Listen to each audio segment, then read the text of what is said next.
Quasar Emoto Sports. What's up, guys? This is Quasar. First things first, I want to say thank you for purchasing the 65 kit. And we're going to go ahead and get into setup of the controller. It's the first thing you want to do when you install the kit. The motor needs to be out to get it to set up right.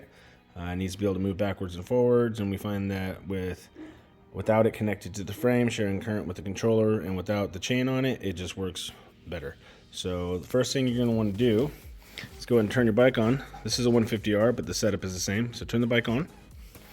Go ahead and get out a phone. Go to the Play Store or to the iPhone store. I don't have an iPhone, so I don't really even know what that's called. But download the TrueMoto app. When you go to open it, it'll probably say update and whatnot. Go ahead and go through those steps. And then your controller should pop up. It will say Noisy Cricket. Go ahead and click on that. Again, this is for the 150R, so the settings are going to be for the 150R, but I'll show you how to do it anyway. So you're going to go ahead and click on those 3 bars up top. And this is going to take you into your setup. And you'll notice it says vehicle. We don't have any of those, so we're going to just go ahead and pass that. Those are pre-set up on the controller. Well, actually, this is a new version of the app. Click Other. You're going to choose your battery. You have a ENC 76 volt 24 amp 180. So go ahead and pick that battery. Scroll down. See, we've got lots of batteries on the list. They've been adding things daily, so there's a lot more stuff there, which is awesome. It just shows you the versatility of the Noisy Cricket. For the motor, we're going to go with QS120 reduction. And then our throttle is going to be the Suron ETS2, which is a really nice throttle. It's got ball bearings in it, hall sensors, waterproof, all that stuff. Don't worry about power, torque, or throttle aggression just yet. If you have a small kid, I'd probably start at like 5 kilowatts. If you're an adult, turn it all the way up and have fun.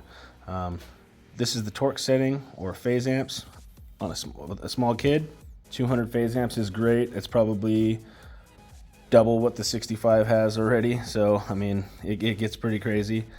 I like in between 20 and 25% on the throttle aggression. Anything more than that gets pretty wild. Speed can go all the way up. Regen 8 battery amps is pretty much exact like the engine brake. The gear ratio and wheel diameter stuff, you guys can figure that out. You just put your gear ratio in there and your wheel diameter, and that'll get you going. You can change the name of your controller or whatnot right there. And then there's motor detection, so that's what we're going to do next. But first thing we do is we save our motor and our controller. And you make sure that you have the right selections. And to save it, we just push this button, boom. And that'll blank out the menu and it'll bring you back. And once that's saved, we're gonna wanna go to motor detection. And then make sure that your motor's on the table and everything's plugged in. You wanna plug in your throttle, you wanna plug in your switches, plug your battery in, everything plugged in and hooked up.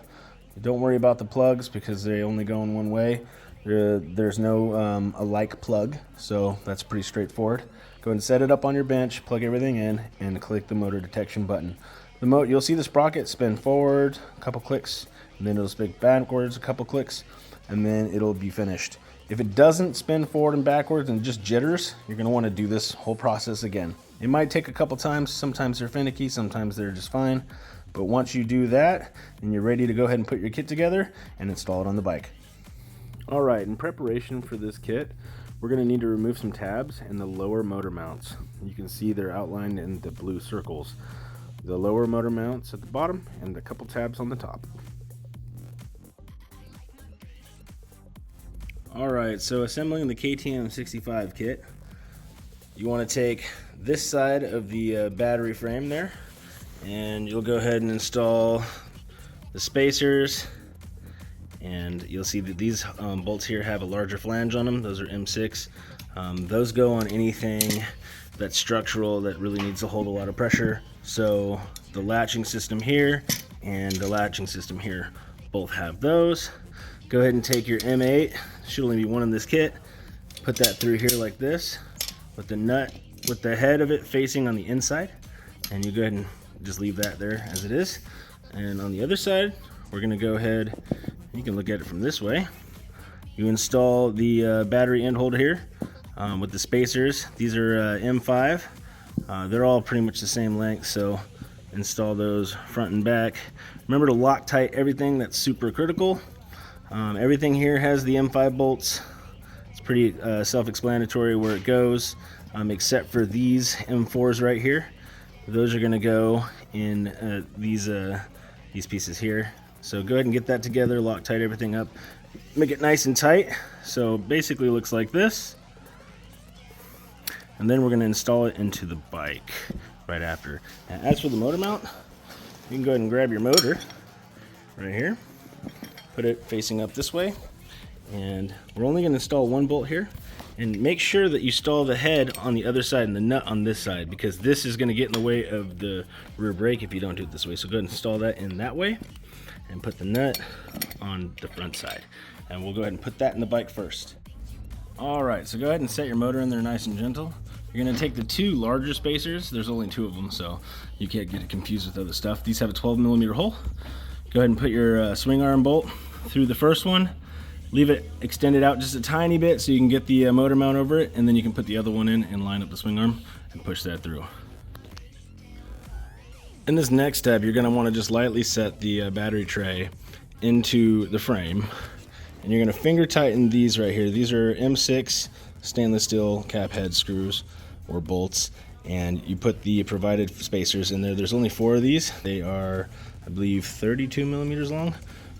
Just finger tighten everything. Don't want to tighten anything down once we start putting it together like this. You want to make sure fitment is correct first.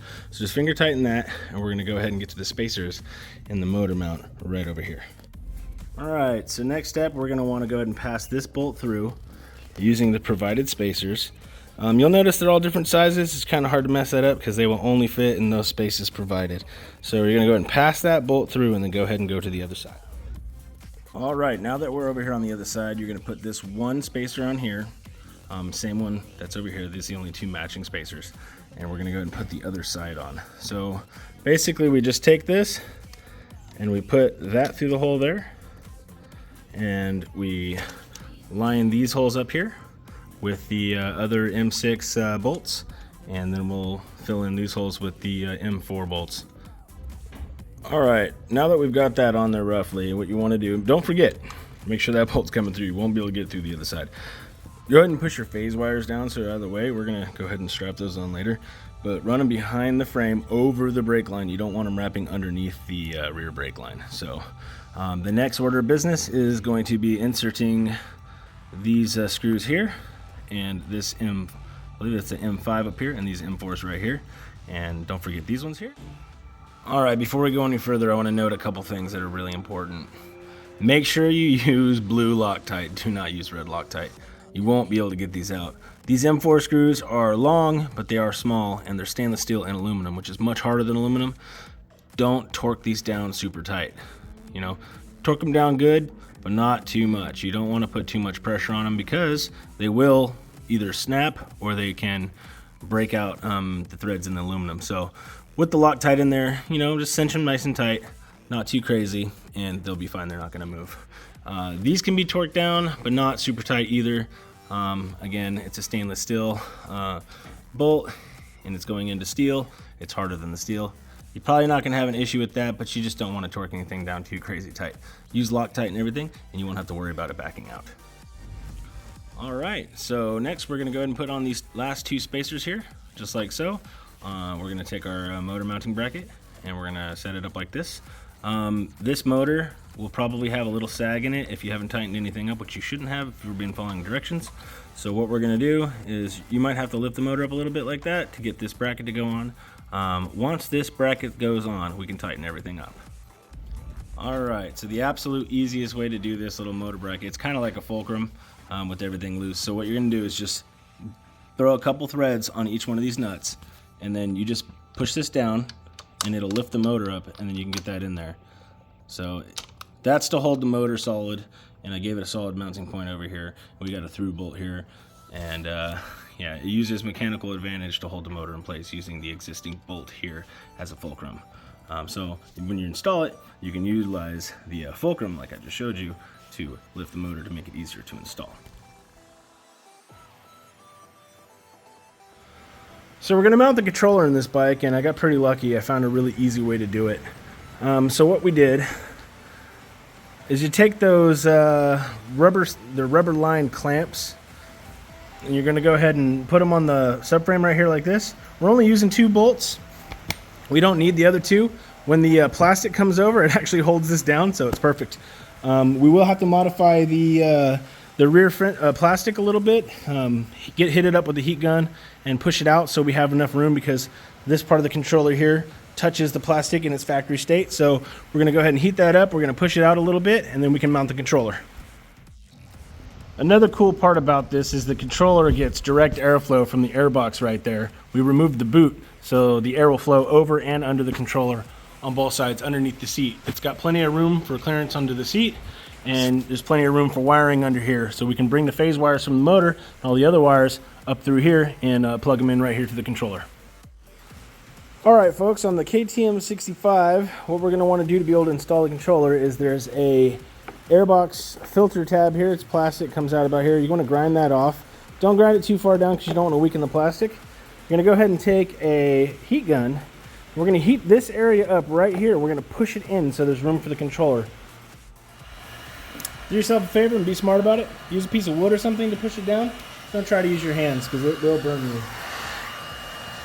So you just want to apply even heat to the entire area until it becomes malleable. Push it down, maybe about 1 inch if you can. Make a little bubble. We don't want to cut it because then you're going to let dirt in. And this is the part of the fender that stops the dirt from coming up in the back of the bike and hitting the shock. So you just want to push it down and get it out of the way, and then we can fit the controller in there nice and easy.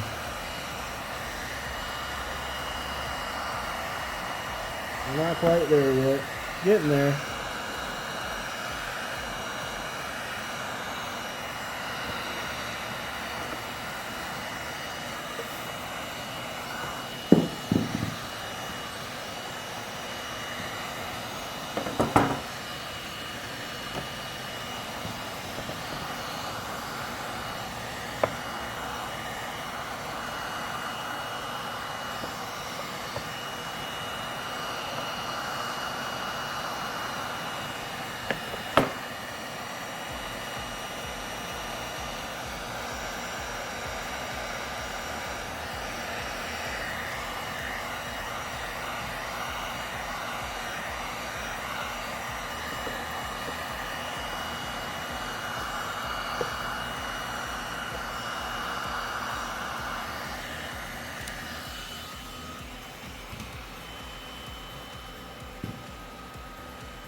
Alright, something like that should keep the controller out of the way of the plastic, or the plastic out of the way of the controller, and it just leaves a little bubble on the inside. You can't really tell, so still good and still does its job, and the controller should fit now.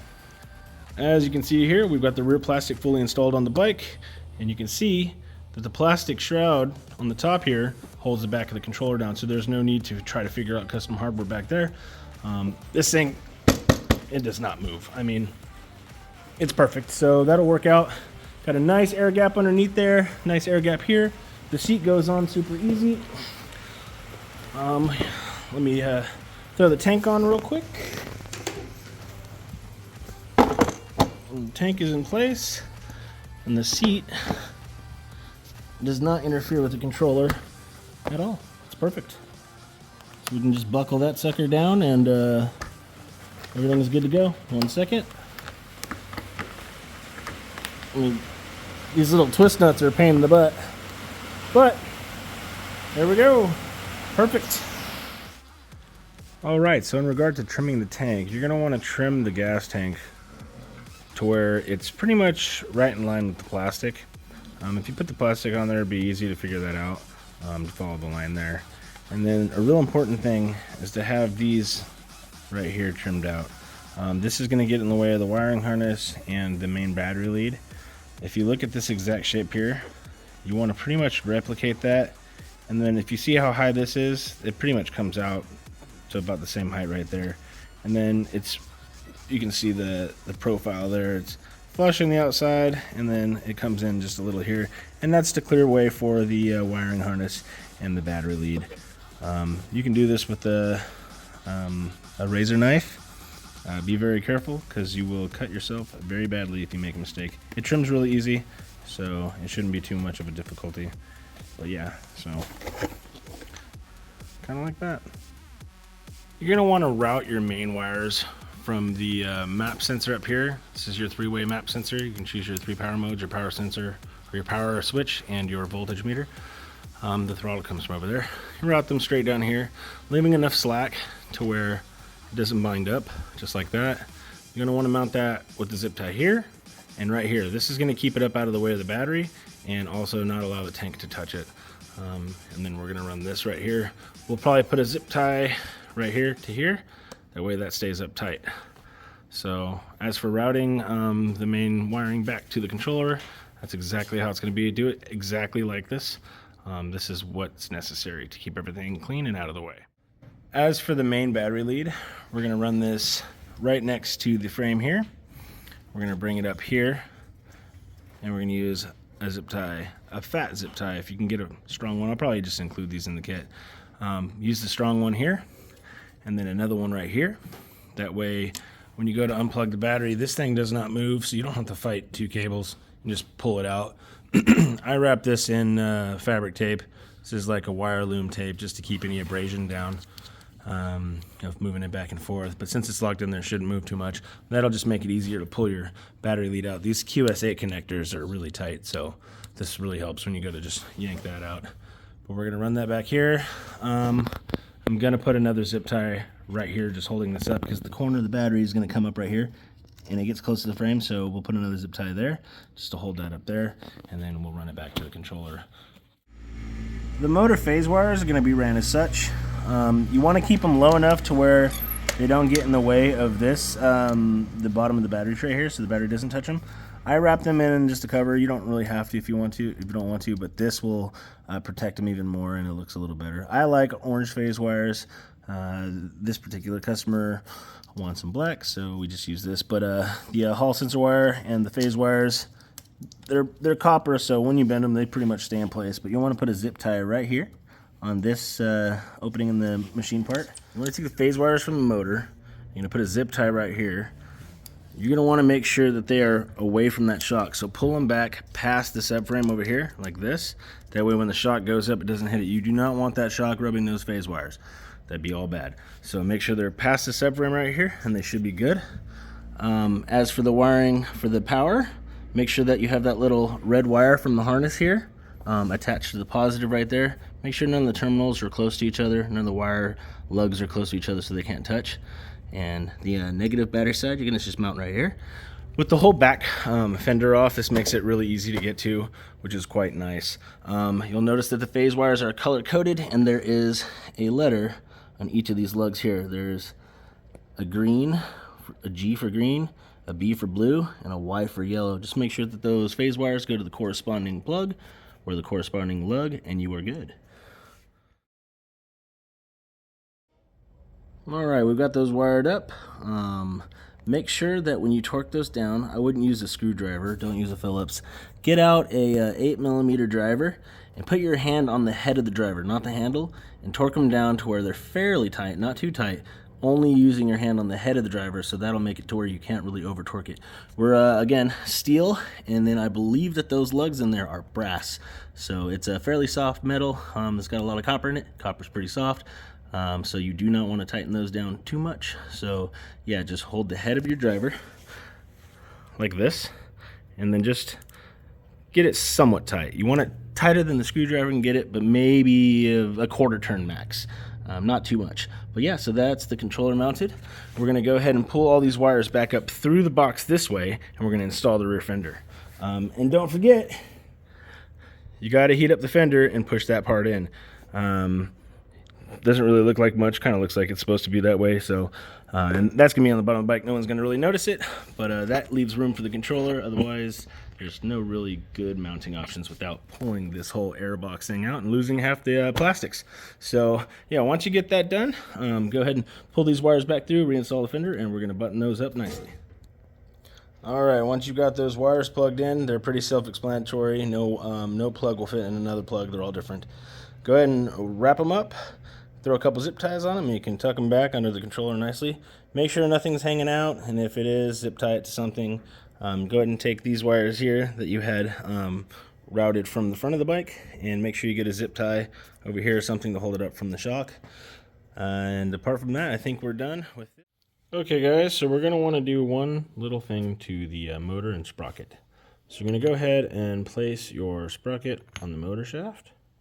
And what we're going to do, because the offset is not quite perfect on this, we are going to put one of these 3mm spacers that we provided in the kit right there.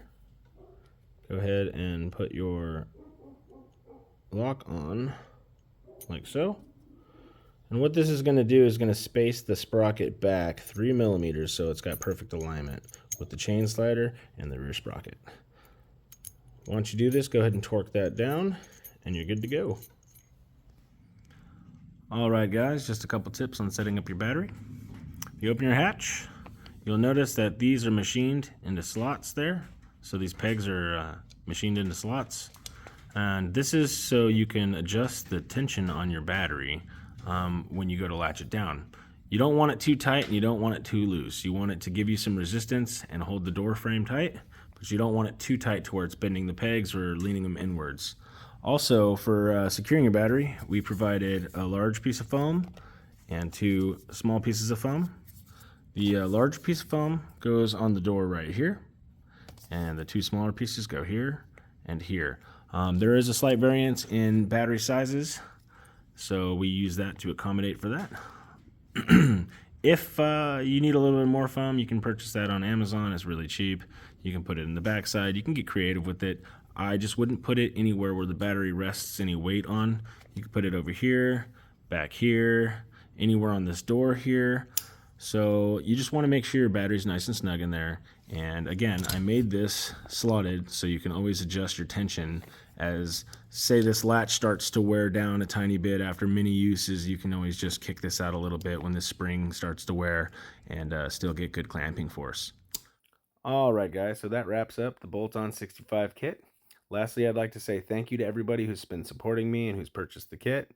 It really helps me a lot. It's been a long journey learning how to build a CNC and learning how to do CAD and CAM and Fusion 360, but it's all been worth the while.